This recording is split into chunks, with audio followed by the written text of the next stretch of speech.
your mouth can lose much of its feeling. This makes choosing a bit for your horse a very important step in owning a horse. The bit is one of the smallest and most important pieces of equipment in horseback riding. This important piece of equipment was invented all the way back in 5000 BC. The bits appeared harsh with materials such as bone, wood, and sinew. Metal surfaced in bits around 1200 to 1500 BC. Later, as the need for more control in horses increased, the designer's style had a variety of changes, and ever since the designs started changing, it has never stopped. For example, in 400 BC, the Uccini bit, or hedgehog bit, was invented, and its spikes in the bar of the bit caused severe pain to the horse's mouth. As the Middle Ages rolled along, pain was still used as the main control mechanism, but as modern times came in sight, the bits became softer, so they could focus more on performance opposed to control. In present time, archaeologists uncovered jointed snaffle bits preserved in peat bogs from thousands of years ago. Scientists suspect that they were one of the first bits invented for riding in prehistoric times, and they appeared almost identical to the ones used today. It is important to learn how to select the right bit for you and your horse. We will examine this by looking at how to choose the right bit for your horse, the right bit for the rider, and I will show you how I picked the right bit for my own horse and I. First, we will look at how to choose the right bit for your horse. We will do this by understanding the horse's mouth, then learning how to measure their mouth, and last, what that means for you and your horse.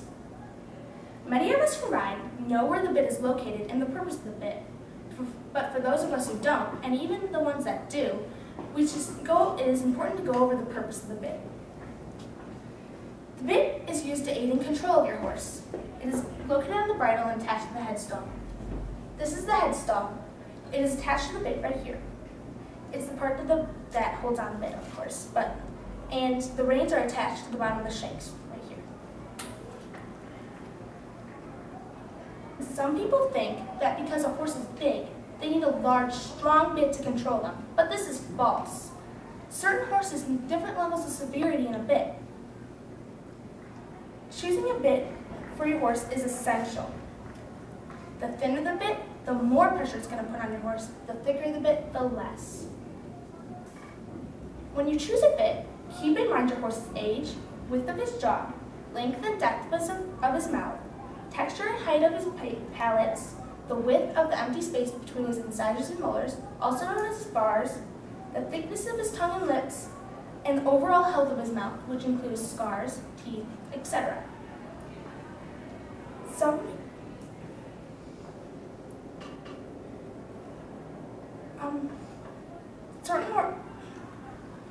Depending on the bit design, pressure is applied in 6 parts. The tongue, the groove of the chin, the palates, the roof of the mouth, the bars, and the pole.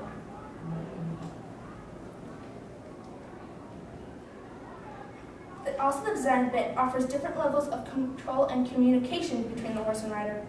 Once again, it is very important that the bit is correct for the horse's needs and fitted properly to their mouth, so it is as comfortable as possible for your horse. Additionally, here are some questions to ask yourself when purchasing a bit. What style of bit do I need? What length or size should I choose? And what texture and material do I pick? First, let's take a look at what style you should choose. The answer to this question is the mildest bit possible for your horse. Jointed snaffle bits are very simple and most commonly chosen by riders because the broken mouthpiece allows the rider to communicate separately with each side of the horse's mouth. But the style you choose also depends on the type of discipline you perform and the horse's athletic ability. For example, a Western rider would most likely use a curb bit that uses leverage because leverage directs your pull directly to their mouth, while an English rider would most likely use an English bit, such as snaffle bits, like egg butt snaffle, D-ring snaffle, or any other snaffle bits that apply pressure that do not direct the pull directly to their mouth. Next, we will look at the textures and materials you should choose. When it comes to the texture of it, it can vary from smooth to bumpy to even rough. But the texture you pick also depends on the type of discipline they perform and the training level again. And of course, the athletic ability of the horse. Furthermore, when you choose a material for your bit, you have many choices. The most commonly chosen material is stainless steel because it's most economical for the average horse owner. Some other materials are nylon, rubber, vulcanite, sweet iron, and copper. Pure copper is never used in bits. It's usually mixed with other materials, making it a copper alloy. This advantage of this copper material is that it makes the horse salivate, which makes having the bit in their mouth a more pleasurable experience. Another advantage of these other materials is rubber. Rubber is a good bit for young horses or horses with sensitive mouths because it's very good cushioner and it cushions the bars. Finally, we will talk about what size or length you should choose. To find the length of the bit, you must measure your horse's mouth.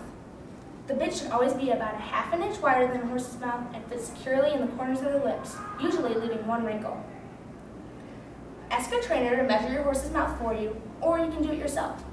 One way of measuring the mouth is by taking a wooden dowel rod and putting different colored tape indicating width around the ends.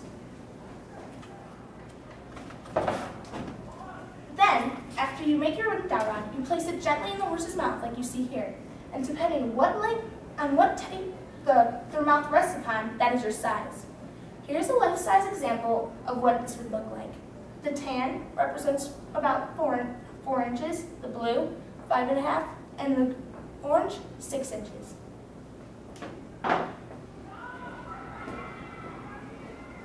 There are other ways to measure your horse's mouth, and an article from equisearch.com provides very detailed instructions on how to do so.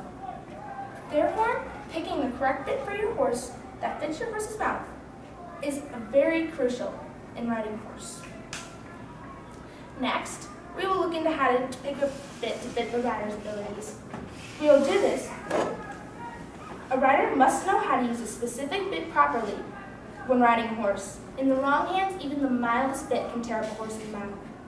If the rider does not understand the action of the bit they use, it will do no good to them at all. One thing for a rider to remember, when choosing a bit, our bits are intended for communication, not control. A large quantity of riders will often trade the gentler snaffle bit for a harsher bit, too fast because they want breaks.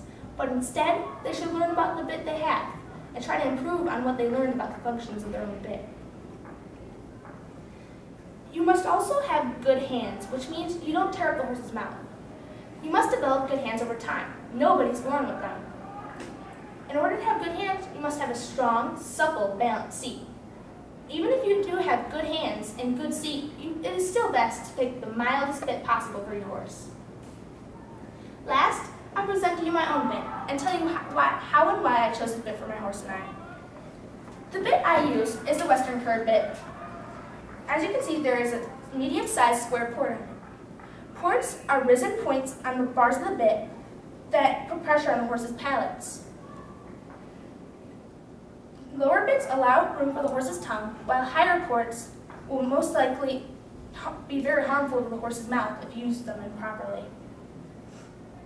I also picked a longer length shank bit because the longer lengths are usually more softer than shorter length curtain. Shorter shanks are usually recommended for younger horses who require more training. I also picked the longer shanks because they are very good for horses older and more experienced like my own. Again, this short shank, this medium-sized square port, is a very good piece on a bit. And when it's combined with my longer shanks, again suits older, more experienced horses like my own. All these components are very suitable for me too, because I'm not a professional rider, yet I'm not a beginner either. And of course, they don't tear up the horse's mouth. Overall, it is a very mild bit. As you can see, there are 5 lighter strips of metal on the bars of this bit. This is the copper alloy I was speaking about earlier. Once again, this copper material makes the horse salivate, which makes having the bit in their mouth a more desirable experience. Therefore, this Western curve bit is a very mild bit for my horse and I. Today, we have looked at one of the prime pieces of equipment in horseback riding, the bit. It has been evolving for centuries. Its designs and styles are changing before our eyes. But as of this century, the right bit for the horse and rider and the purpose of both is the key to combating